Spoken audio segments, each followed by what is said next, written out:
Hello friends, welcome to my channel Fat to Fitness. This is Sobhagya.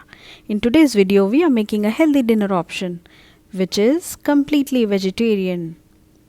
So here I have taken half cucumber. I have chopped it in small pieces.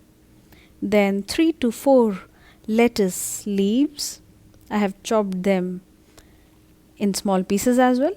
And then I took 100 grams of low fat paneer and I have roasted it with almost zero oil, and I have added diced tomato in it. Now I am mixing it with the lettuce leaves, sprinkle some more paneer, and I have garnished it with, I have sprinkled some salt, pepper,